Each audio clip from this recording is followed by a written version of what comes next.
सत श्री अकाल, मैं साक्षी कौर, तुसीं देख रहे हो वन इंडिया पंजाबी। पंजाब दी सियासत तो लैके किसानी, सेहत ते नौजवानां नाल जुड़े वड्डे मुद्दे इस हफ्ते सुर्खियां च रहे ने। पंजाब इस हफ्ते च अज गल करांगे अग्निवीरां लई पंजाब सरकार दे वड्डे फैसले, सीएम मान दी केंद्रीय मंत्रियां नाल होईयां अहम मीटिंगां ते किसानी मुद्दिआं तो लैके सेहत योजनावां तक दे वड्डे ऐलानां दी। इस दे नाल ही जाणांगे कि नीट पेपर लीक मामले ते अरविंद केजरीवाल ने जैनजिस नूं की संदेश दित्ता है। शुरुआत करते हैं पंजाब सरकार दे वल्लों अग्निवीरां दे लई कीते गए वड्डे फैसले दे नाल। दसदी है कि अग्निवीरां लई सरकारी नौकरियां च राखवांकरण नीति लिआउण दा फैसला भगवंत मान सरकार वल्लों कीता गया। इसलिए सीनियर अधिकारियों की कुछ पद्धरी कमेटी बनाई गई है जो police, jail, fire services, home guard ते होर विभागां च अग्निवीरां दी भर्ती ते राखवांकरण दा ढांचा तैयार करेगी। मुख्यमंत्री ने कहा कि अग्निवीर अनुशासित ते हुनरमंद नौजवान ने जिन्हां दीयां सेवावां पंजाब दी तरक्की लई प्रभावशाली ढंग दे नाल वरतीआं जाणगीआं। हुण गल करदे हां सीएम मान दीयां दिल्ली च होईआं अहम मीटिंगां दी। मुख्यमंत्री भगवंत मान इस हफ्ते दिल्ली दौरे ते सन, जिथे उन्होंने केंद्रीय सड़की आवाजाही ते राजमार्ग मंत्री नितिन गडकरी नाल एक महत्वपूर्ण मीटिंग की।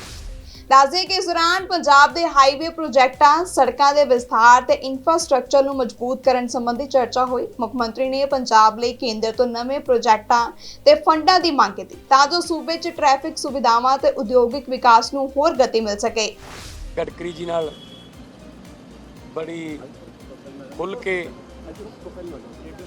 विचार वटांदरे की मीटिंग हुई, जिहदे विच पंजाब दे विच जो बहुत सारे ओवरब्रिज, बहुत सारिया सड़कां नैशनल हाईवे कन्वर्ट करने वालियां, बहुत सारे स्टेट हाईवे उन्होंने होर चौड़ा करन दे जिहड़े मामले रखे गए ते नैशनल हाईवे अथॉरिटी दे भी एजेंडे जिहड़े ने वो डिस्कस किए गए।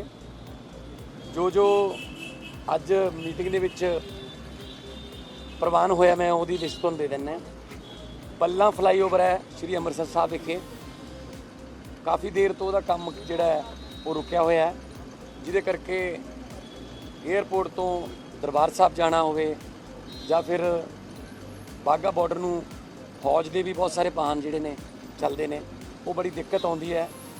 तो उन्होंने मंत्री साहब ने ये निर्देश दिते ने अपने अधिकारियों को कि इनू जल्दी तो जल्दी कंप्लीट कराया जाए। एक भवानीगढ़ फ्लाईओवर है जो कि जीरकपुर बठिंडा हाईवे पर पैंदा है। कल्ला एक भवानीगढ़ शहर रह गया जिथे शहर के बिच दी लंघना पैंदा है। सो इनू भी जल्दी तो जल्दी इहदा एस्टीमेट बना के ते उहनूं कंप्लीट करन दे निर्देश जिहड़े ने अधिकारियों को दे दिते गए हैं। फिरोजपुर फाजिलका हाईवे जिहड़ा उहनूं नैशनल हाईवे डिकलेयर करके उहनूं होर चौड़ा किया जाऊगा। तो ये भी क्योंकि बॉर्डर के नाल ये मिलटरी का भी मंग है ये, सो मिलटरी का लैटर भी असी नाल लेके आए सीगे ते उहनूं भी प्रवानगी मिल गई। मखू ओवरब्रिज है, जदों असी बठिंडे तो अमृतसर जाने तो और रेलवे लाइन है मखू की, वह एक कोई थोड़ा बहुत फॉरेस्ट का कोई क्लीयरेंस की रहिंदी सी, वो क्लीयर करवा के वह काम भी जिहड़ा हुण तेज़ी नाल कीता जाऊगा। मखू ओवरब्रिज जिथे बहुत जाम लगता है उत्थे, क्योंकि उस तो बाद हरी के पत्तन तो जी ट्रैफिक आती है वो सारी जी है उत्थे जाम लगता है।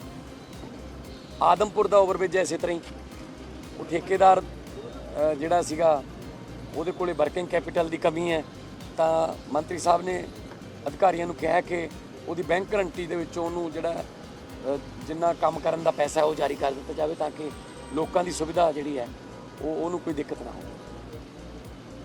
ते नाल नाल कुछ सड़कां जिहड़ियां चौड़ियां करन बारे उन्हां नाल विचार वटांदरा कीता ते उन्होंने हाँ पक्खी हुंगारा दिता।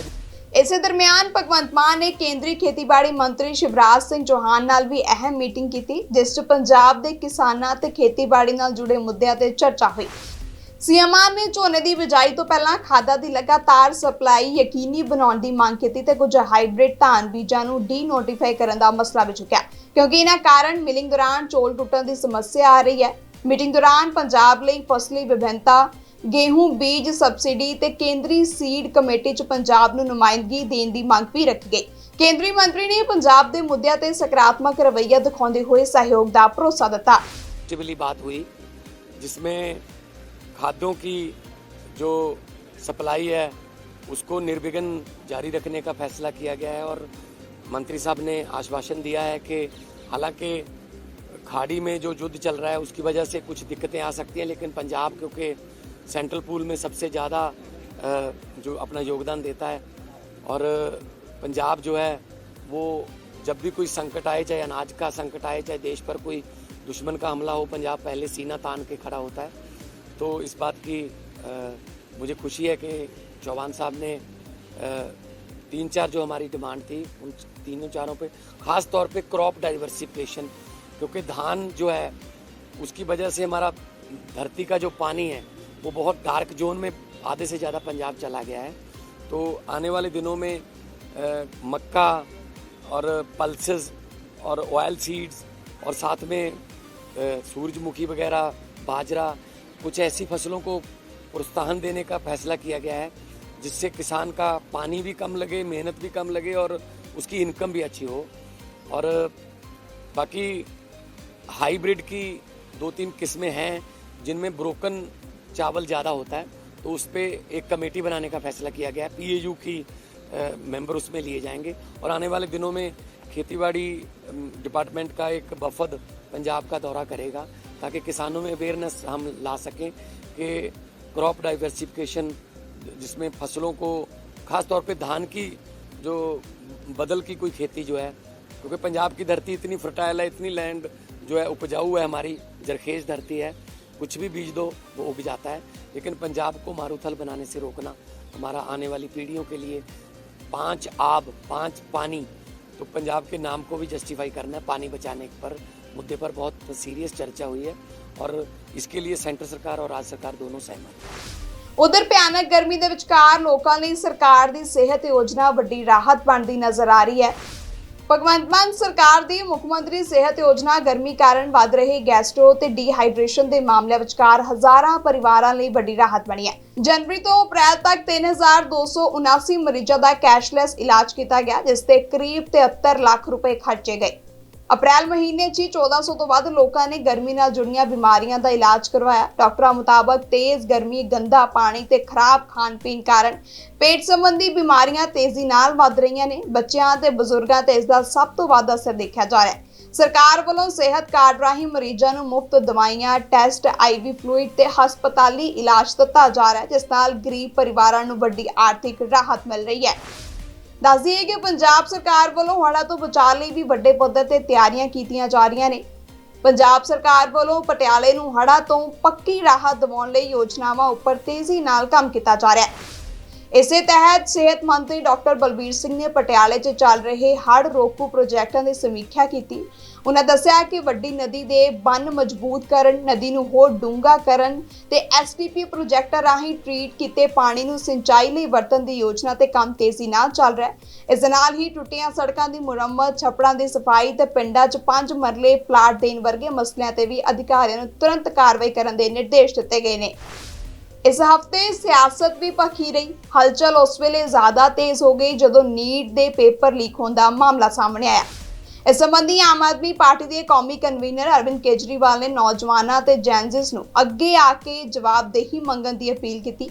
केजरीवाल ने कहा कि देश के ਲੱਖਾਂ विद्यार्थियों के भविख नाल खेडिया जा रहा है ते पेपर लीक वर्गे मामले सिक्ख्या प्रणाली ते वड्डा सवाल खड़ा करते हैं। उन्होंने नौजवानों को अपील की कि वह अपने हकों लिए आवाज़ उठाउण ते प्रणाली च पारदर्शिता की मांग करन। आज मैं हमारे देश के जेनजी से बात करने के लिए आया हूँ। हमारे देश के युवाओं से, स्टूडेंट से सीधे बात करने के लिए आया हूँ। आप सब लोग समझदार हैं, पढ़े लिखे हैं। मेरी बात को बड़े ध्यान से सुनना और गौर करना।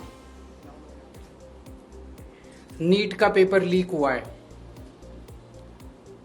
हर बार की तरह इस बार भी जांच CBI को सौंप दी गई है। हर बार की तरह इस बार भी CBI ने 10-15 लोगों को गिरफ्तार कर लिया है। हर बार की तरह इस बार भी 3-4 महीने में ये सारे छूट जाएंगे, इनको बेल मिल जाएगी। और हर बार की तरह इस बार भी ये सारे छूटे हुए बदमाश फिर से अगले साल के नीट के पेपर को लीक करने की तैयारी शुरू कर देंगे। तो मेरा जेनजी से सीधा सीधा, देश के युवाओं से सीधा सीधा पूछना है कि ऐसे ही चलेगा या कुछ करना है? ऐसे ही हर साल आप देखो, 2017 में पेपर लीक हुए, उसके 4 साल बाद 2021 में हुए, उसके 3 साल बाद 2024 में हुए, उसके 2 साल बाद 2026 में हुए, अब उसके 1 साल बाद 2027 में होंगे, और हर साल पेपर लीक होंगे अगर आपने कुछ नहीं किया तो। अगर नेपाल का और बांग्लादेश का जेनजी सड़कों पे उतर के अपने देश की सरकारों को बदल सकता है, तो हमारे देश का जेनजी पेपर लीक करने वाले मंत्रियों को जेल नहीं भेज सकता? भेज सकता है। मुझे अपने देश के जेनजी पे पूरा भरोसा है। ये देश आपका है। इस देश के नेताओं को इस देश में कोई इंटरेस्ट नहीं है। इस देश के नेताओं के बच्चे विदेशों में पढ़ते हैं। हमारे देश के एक बहुत बड़े नेता ने कहा था, जरूरत पड़ी तो झोला उठा के चल दूंगा। मैं और आप तो झोला उठा के नहीं जाएंगे ना। हमारे बीवी बच्चे तो इसी देश में रहते हैं। हम तो इसी देश की पैदाइश हैं, हम तो इसी देश की मिट्टी के हैं, हम तो इसी देश के हैं। हमें तो इसी देश में रहना है, तो बचाना तो इस देश को हमें और आपको ही पड़ेगा। फिलहाल इस हफ्ते ਦੀਆਂ ਵੱਡੀਆਂ ਖਬਰਾਂ 'ਚ ਇੰਨਾ ਹੀ। ਹੋਰ ਅਪਡੇਟਸ ਲਈ ਜੁੜੇ ਰਹੋ ਵਨ ਇੰਡੀਆ ਪੰਜਾਬੀ ਦੇ ਨਾਲ।